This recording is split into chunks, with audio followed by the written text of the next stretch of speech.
para atrás y para adelante buscando el pasaje, sino vete al primer libro de la Biblia, al capítulo 4 de Génesis. Y vamos a hablar un poquito acerca de una historia de dos hermanos que no sé por qué, yo tengo la opinión de que se parecen también a otros dos hermanos que tenían la misma profesión. En este pasaje que vamos a leer vamos a hablar de Abel, que era pastor de ovejas, y de Caín, que era un hombre de campo. Pero es que también hay otros hermanos, que él era pastor de ovejas y él era un hombre de campo. ¿Y a quién me refiero? A Jacob y a Esaú, efectivamente, ¿vale? Entonces vamos a leer a partir del versículo 1 una historia muy interesante, porque hoy quiero hablar acerca de la importancia de cuidar de tu hermano.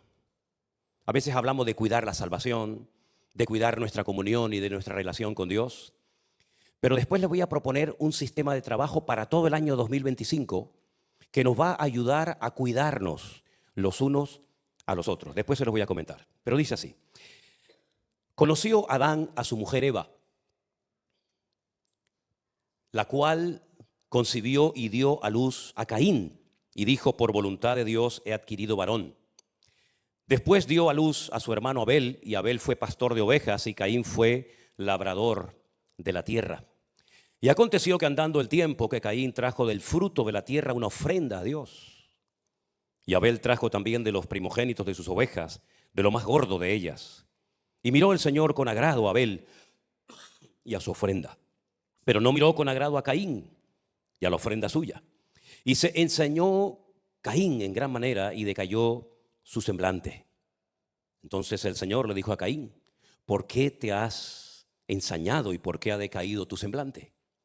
Si bien hicieres, no serás enaltecido, y si no hicieres bien, el pecado está a la puerta. Con todo esto, a ti será su deseo y tú te enseñorearás de él. Versículo 8.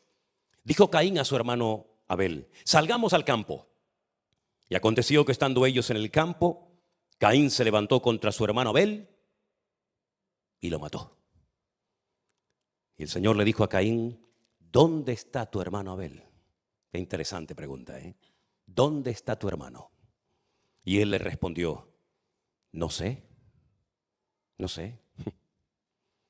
¿Soy yo acaso guarda de mi hermano?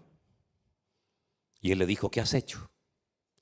La voz de la sangre de tu hermano clama a mí desde la tierra.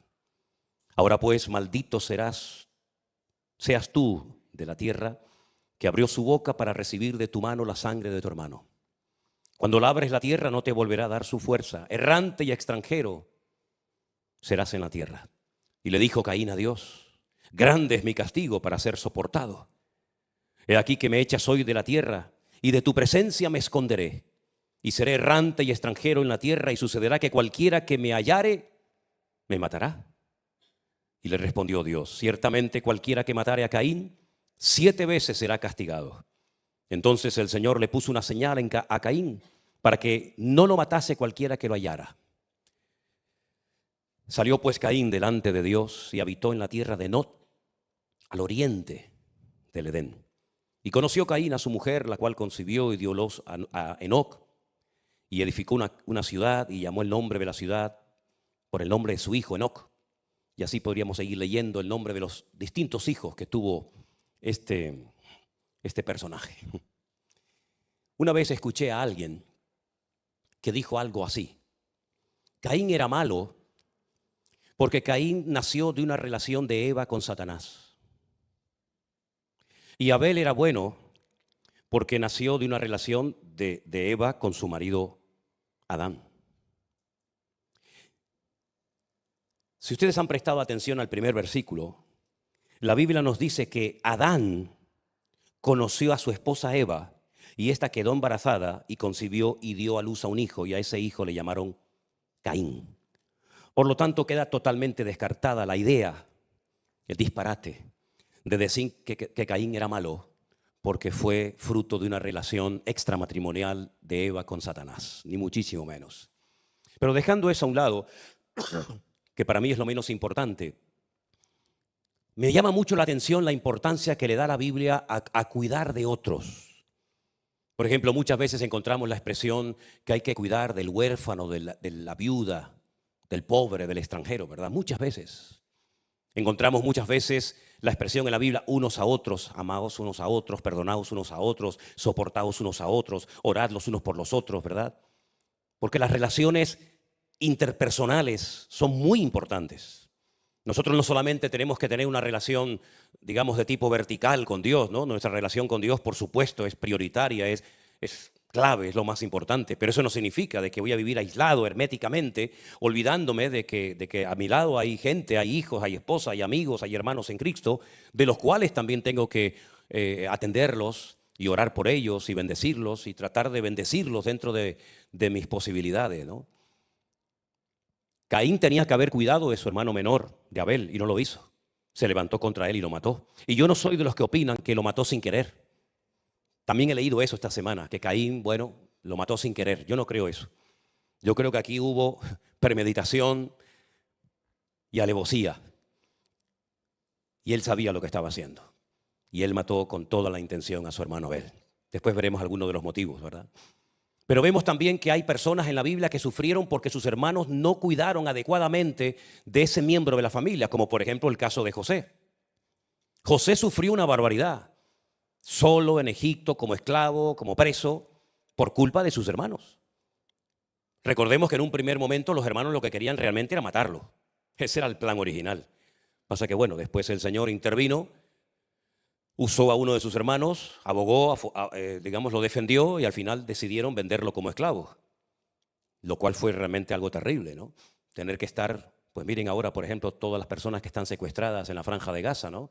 El sufrimiento tremendo que están experimentando, más todos los familiares, amigos, conocidos, etcétera, etcétera. Es algo que realmente es una tortura psicológica terrible, ¿no? Así estuvo José durante más de 20 años, privado de su libertad, privado de la comunión con sus padres, con sus hermanos, etcétera. Y la culpa fue de sus hermanos. Pensaba esta semana, por ejemplo, cuando David quiso deshacerse de Urías, aquel hombre que estaba casado con Betsabé, con la cual mantuvo una relación, ¿verdad? La Biblia dice que David dio una orden para que cuando atacaran la ciudad, lo dejaran solo, no lo cubrieran, no lo defendieran, y dice la Biblia que de esta manera murió. Y Urías murió porque los hermanos dieron un paso atrás, porque sus compañeros lo abandonaron. Si lo hubieran protegido, si se hubieran cubierto las espaldas los unos a los otros, yo ataco por un lado, tú por otro, yo miro al frente, tú miras atrás, nos cubrimos las espaldas y podemos escapar con vida. Pero hombre, si me dejan solo y me abandonan, pues pasó lo que todos sabemos, que finalmente terminó muriendo. Y este primer crimen de la historia lo comete un hermano contra otro hermano. Ahora, hay cosas de Caín que a mí siempre me han llamado la atención. Y es que, por ejemplo, Caín no era un ateo. Caín no era ateo. Caín era una persona que creía en Dios, oyó la voz de Dios, conversó con Dios y tuvo la iniciativa un día de venir a la presencia de Dios a traer una ofrenda. Ahora, yo quiero hacer una diferencia entre lo que es una ofrenda y lo que es un sacrificio. Es interesante notar que la Biblia no dice las características de la ofrenda, la cantidad o lo que trajo Caín. Cuando la Biblia guarda silencio es porque no hay nada interesante que destacar. Por ejemplo, la Biblia no habla de las hermanas o de las hijas de Adán y Eva, de las hermanas de Caín, de Abel. No habla de ellas, ¿verdad? ¿Qué pasa? ¿Que no existieron? Sí, pero no hay nada importante que destacar de ellos. La Biblia no habla, por ejemplo, de la infancia, de la adolescencia o de la juventud del Señor Jesucristo, porque no hay nada importante que destacar en esa etapa, sino que se centra fundamentalmente en los últimos 3 años de vida. ¿Sí? La Biblia guarda silencio sobre muchos temas y muchas cosas, y eso no nos tiene que preocupar. Más bien tenemos que ocuparnos en lo que sí la Biblia relata y nos insta a estudiar y a conocer y a indagar, ¿no? La Biblia no nos dice si fueron tomates, cebollas, peras, patatas o melones o sandías. La Biblia no nos dice si fue una gran cantidad o una pequeña cantidad. La Biblia guarda silencio en cuanto a la ofrenda que trajo Caín. Por lo tanto, no hay nada importante que destacar.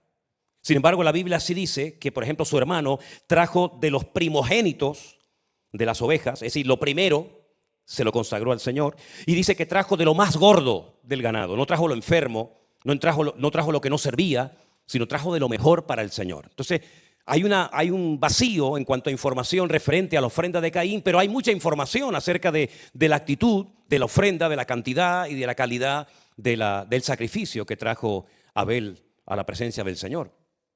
Ahora, trajo una ofrenda de la tierra, pero faltaba un elemento indispensable en todo esto. Recuerden ustedes que Para poder acercarse a la presencia de Dios después de haber sido expulsados del jardín del Edén, era necesario sacrificar animales. Era necesario derramar sangre. Y Abel no cumplió con lo que Dios ya había establecido y dejado bien claro a sus padres, sino que él se acercó a Dios, pero a su manera. Una persona que no estaba dispuesto a acatar la forma, el diseño que Dios había establecido para acercarse a Dios en aquel momento. Ahora, lo que me llama también mucho la atención es que dice la Biblia que a Dios no le agradó la actitud y la ofrenda que trajo Caín, no le agradó. Sin embargo, la de Abel sí, dice que Dios se inclinó y miró y se dio cuenta de que uno de los dos estaba haciendo las cosas bien. Sin embargo, cuando Dios tiene que hablar, no le dice nada a Abel. No le dice, muy bien, Abel, estupendo, qué chico más obediente, qué detalle más bonito de tu parte. No le dice nada. Sin embargo, le dirige unas palabras a Caín. Porque Caín se dio cuenta de que no había bendición en lo que había hecho. Por cierto, una de las preguntas que yo creo que tenemos que hacernos muy a menudo los cristianos hoy en día es, ¿lo que estoy haciendo le está agradando a Dios? ¿Lo que hago le agrada a Dios o le desagrada? Esa es una pregunta clave en nuestra vida. ¿Lo que haces en público y en privado le agrada a Dios? Tu forma de hablar, tu forma de comportarte, tu forma de vivir, tu forma de tomar decisiones, ¿le agrada a Dios tu vida? ¿Está Dios contento contigo? ¿O Dios dice, te veo todavía muy verde, ¿eh? A estas alturas todavía no has crecido al nivel que se esperaba que tuvieras que crecer? Sí, es muy bonito orar por este niñito que hemos traído a la plataforma, precioso, pero si el año que viene lo viéramos igual, ya no sería tan bonita la cosa. Ya no nos haría gracia ver ahí con sus pantaloncitos vaqueros y su camisita y decir, mira que pesó 4 kilos y pico, sí. Pero dentro de un año no puede estar igual. Y dentro de 2, menos todavía. Es decir, se tiene que notar un crecimiento, se tiene que notar un desarrollo. Si no, este niño está enfermo. Esto no es normal. Y en la vida de un creyente lo que no puede estar siempre igual. Siempre con vergüenza a la hora de orar. Siempre escurriendo el bulto. No comprometiéndome como me tenía que haber comprometido. Estás enfermo. Es como lo que le pasaría al niño si no crece, ¿verdad? Tendríamos que decir, oye, nos guste o no, la realidad es que este niño está enfermo. Este niño no ha crecido. No se ha desarrollado. Y espiritualmente hablando, no puede ocurrir esa tragedia en tu vida, ni en la vida de ninguno de nosotros. Tú tienes que estar cada día más firme, más claro en tus ideas, en tus principios, en tus valores. Tienes que tener ya criterio, tienes que tener una base lo suficientemente sólida como para decir muchas veces, no, yo no participo de eso. No, yo no participo. ¿Por qué? Por esto y por esto. Y no decir, bueno, sí, lo hago, no lo hago, bueno, no me ve nadie, bueno, venga, va, está bien, vale, no. No. Tiene que haber un crecimiento, tiene que haber un desarrollo, tiene que haber una madurez. Por eso Dios confronta a Caín.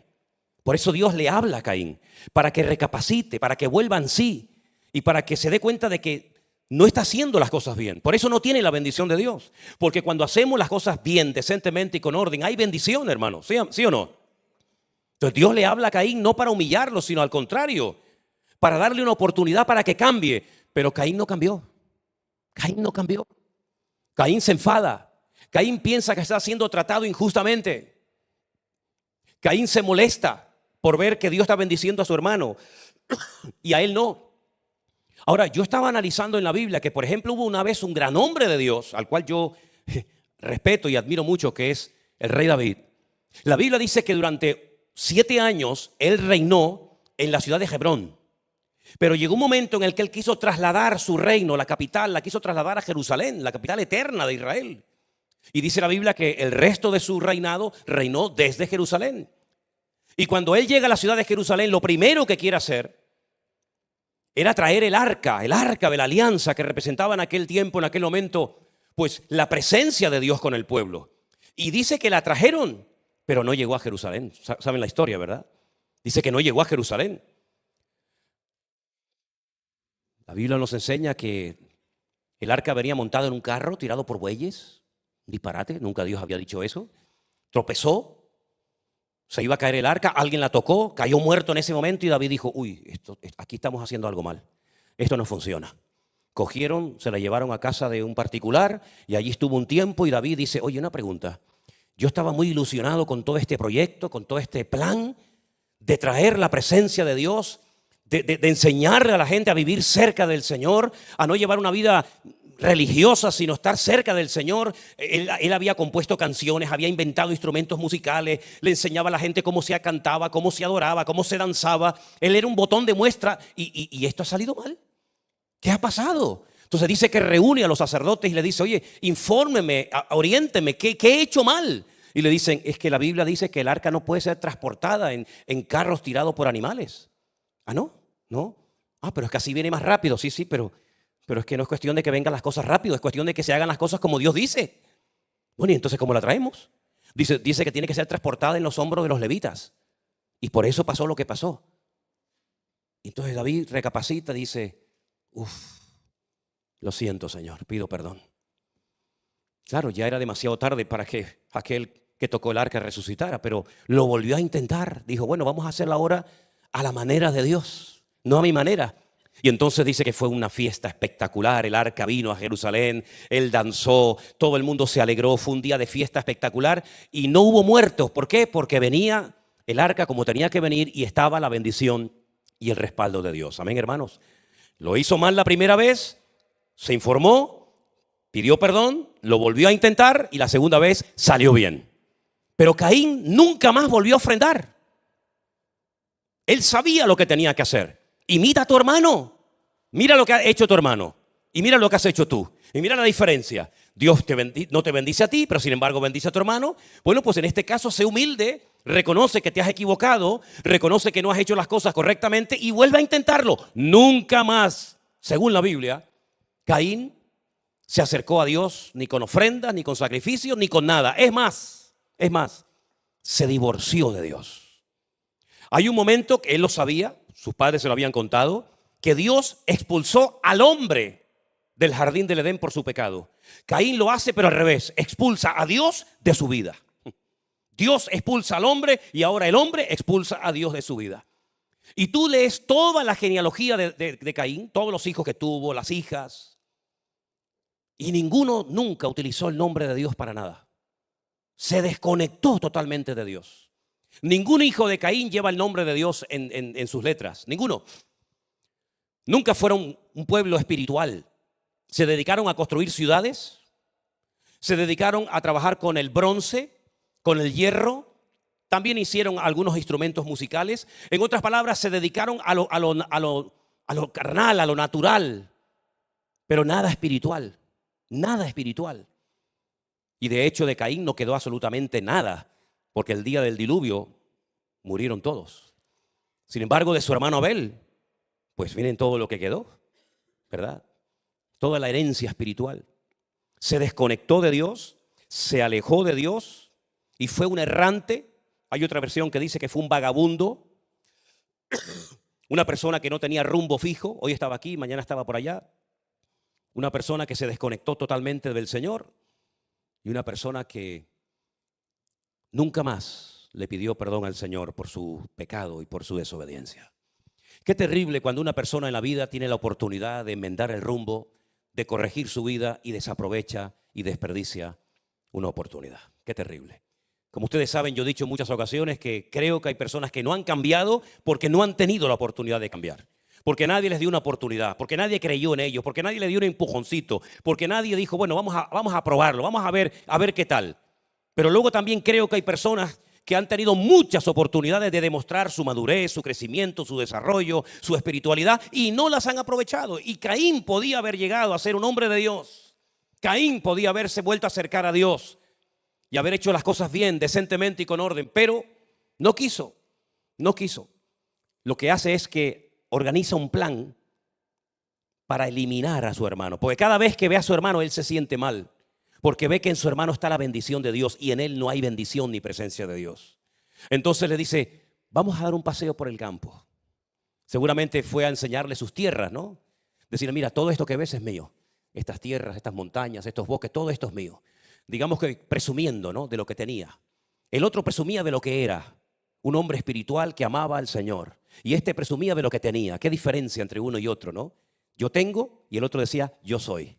Lo mismo pasó con Jacob y lo mismo pasó con Esaú. Salen al campo y dice la Biblia que se levanta contra su hermano y lo mata. Acaba con su vida. ¿Cómo lo hizo? No lo sabemos.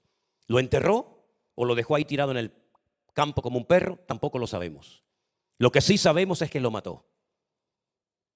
Y tuvo la poca vergüenza cuando Dios le pregunta, ¿dónde está tu hermano?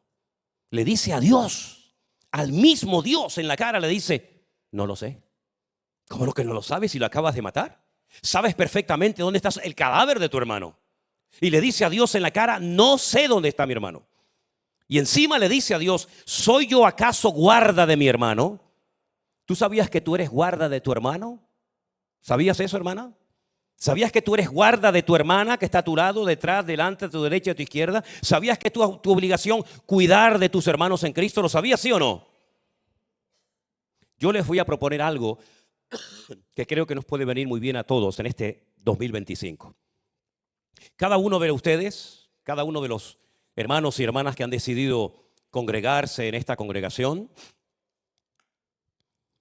tienes que pensar en 2 o en 3 personas de la iglesia que tú vas a cuidar de una forma específica. Y te voy a decir cómo vas a hacerlo.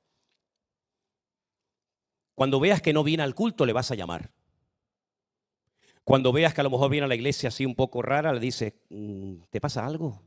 Oramos un momentito, nos vamos allí a un rinconcito y oramos juntas un momentito. No, es que hoy me pasó esto, me pasó lo otro. Ah, ok. Vas a cuidar de tu hermano y de tu hermana. No quiero que nadie se quede suelto, ¿eh? Yo quiero que tú tengas la carga, la responsabilidad de guardar, de cuidar la vida de 2 o 3 personas de tu iglesia. Las hermanas busquen hermanas. Los hombres busquen a otros hermanos. Cuando termine el culto, no se vayan así corriendo como los bomberos. Hay hermanos que parecen los bomberos, ¿eh? Solamente les falta llevar la sirena encima. Cuando termine el culto, oye, una preguntita. ¿Estás con alguien? No, mira, los 3 nos ponemos de acuerdo, sí. Venga, vamos, dame tu teléfono, toma el mío, toma el tuyo. Vale. Cuando vengas el próximo día al culto, si ves que no ha venido, como tiene su teléfono, su WhatsApp, lo llamas. Oye, ¿pasó algo? Sí, es que se me pinchó la rueda del coche, no sé qué, no sé cuál. Pero no vengas a la iglesia de excursión. No vengas a la iglesia simplemente a oír un sermoncito y me voy y aquí no ha pasado nada. Acostúmbrate a orar por alguien cada día, a llamarlo, a cuidar de su vida, a ver cómo está, si le falta algo, si tú puedes ayudarle de alguna manera u otra, ¿vale? Esto te va a ayudar a ser responsable y no estar siempre demandando atención, sino también comenzar a ocuparte, no a preocuparte, sino a ocuparte en el cuidado de otras personas.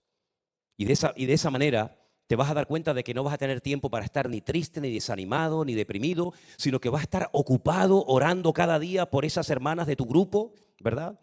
Y visitándolas si hay oportunidad de hacerlo, o de preguntarle cómo está, o un día decirle, oye, mira, leí este libro me gustó mucho, creo que te va a venir muy bien, tómatelo, te lo presto, aunque tú sabes que cuando prestas un libro ya lo perdiste, pero bueno, entonces, pero sea como sea, no salgas hoy de la iglesia sin decir, bueno, ¿yo de quién cuido en la iglesia?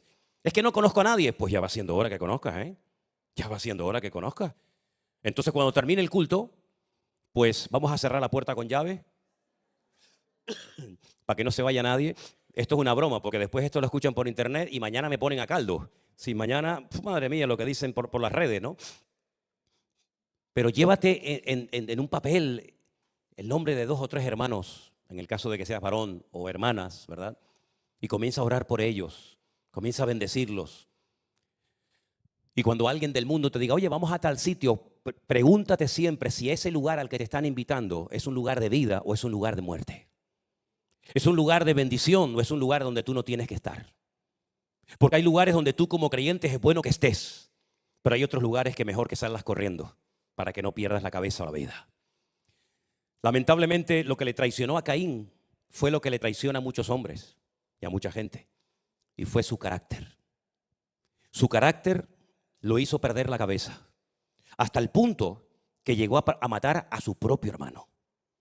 Y le dice a Dios que no sabe dónde está, que él no se tiene por qué ocupar de la vida de su hermano. Sin embargo, Dios le da una respuesta extraordinaria que yo quisiera volver a leerla en el versículo 10. Cuando Dios le dice, ¿qué has hecho? ¿Qué has hecho? ¿Tú eres consciente de lo que acabas de hacer? La voz de la sangre de tu hermano clama a mí desde la tierra. Era la primera vez en la historia de la humanidad que alguien moría asesinado por otra persona. Era la primera vez que se derramaba sangre de un ser humano y que la tierra tragaba sangre humana. Lamentablemente, después de esa, Han venido millones y millones y millones de casos. Pero esa era la primera vez que se cometía un crimen, una injusticia en la historia de la humanidad. Y el Señor le dice a Caín, es que no lo puedes ocultar, lo que has hecho no pasa desapercibido ante mis ojos.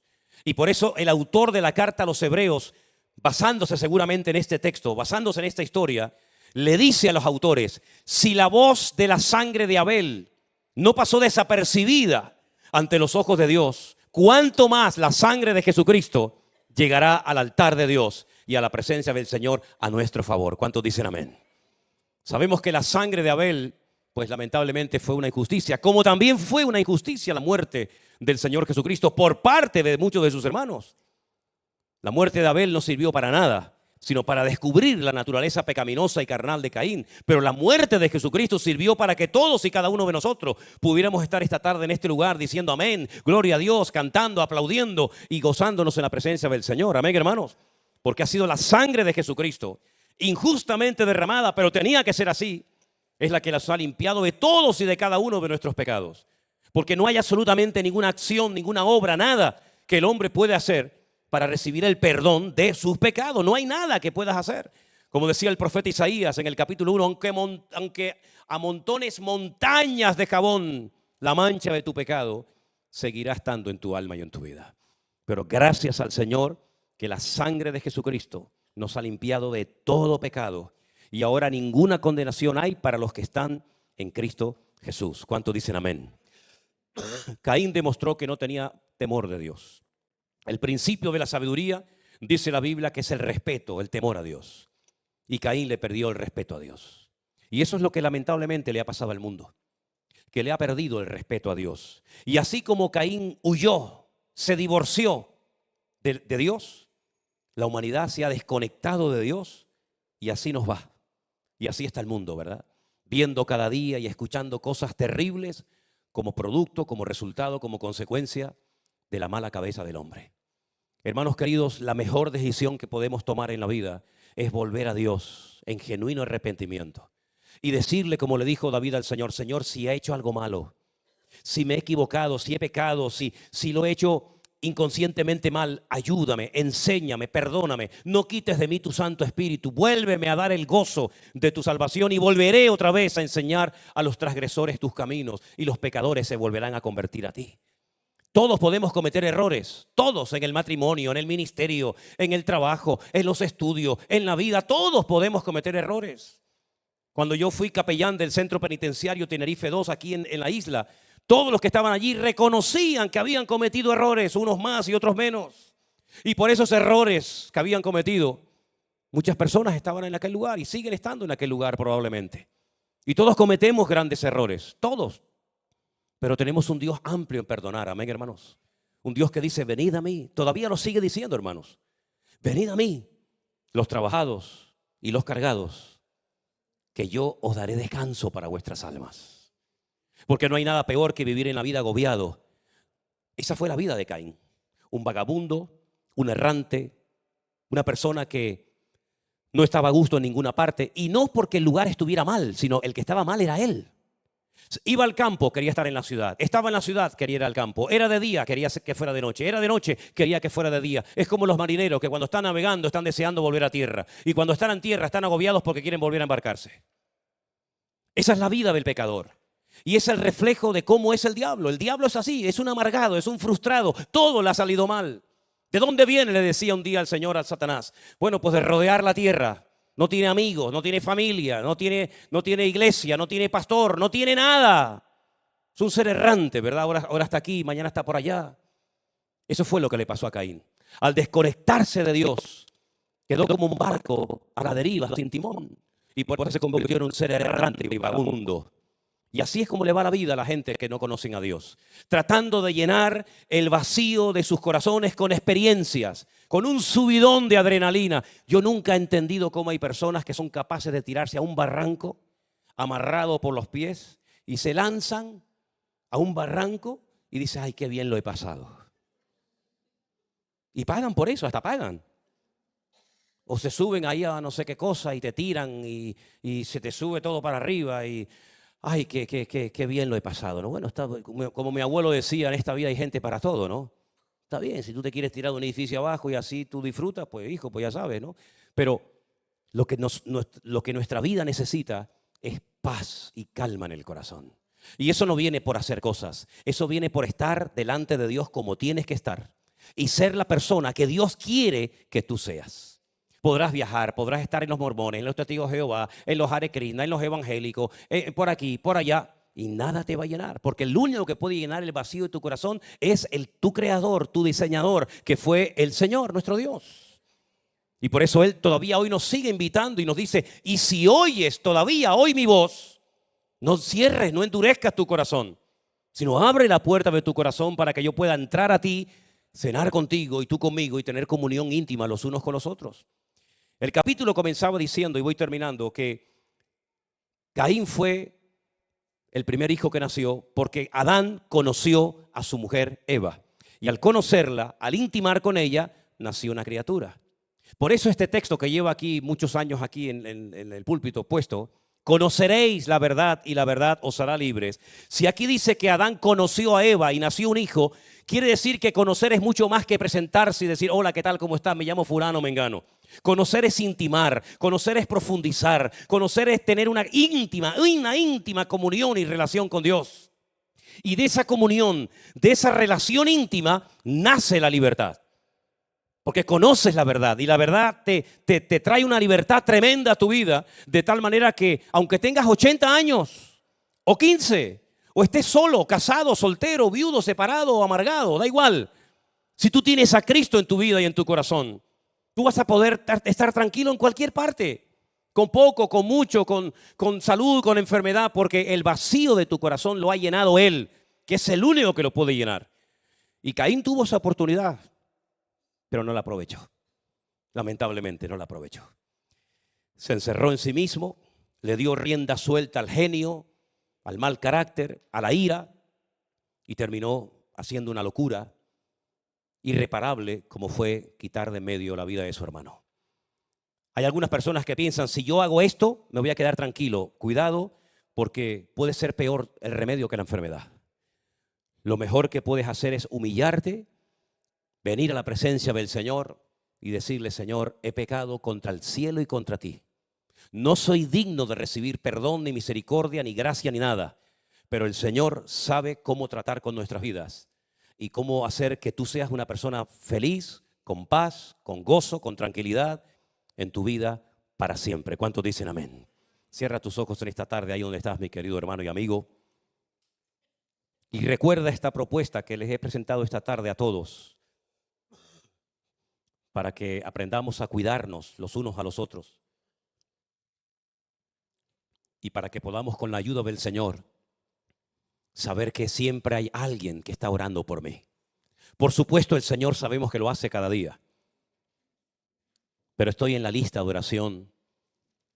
Estoy cubierto porque alguien está orando por mí en esta mañana, porque alguien vela por mi vida y porque somos un cuerpo en Cristo y nos cuidamos y nos protegemos los unos a los otros, porque somos un cuerpo y en un cuerpo nadie sobra.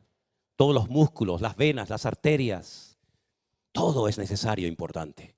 No hay nada que sobra, al contrario. Es fundamental que los músculos colaboren, cooperen los unos con los otros. Todo se necesita de pies a cabeza. Hay una armonía, una perfección absoluta, como en el cuerpo de Cristo que es la iglesia. Aleluya. Gracias, Señor, por tu paciencia. Gracias porque tu sangre fue derramada por nuestros pecados y por nuestra libertad. Gracias, Señor, porque en ti tenemos vida eterna. Y gracias, Señor, porque tú eres el que cuida y velas de nuestra vida. Aleluya.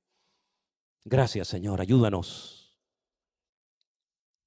Que todo lo que hagamos sea agradable a tus ojos.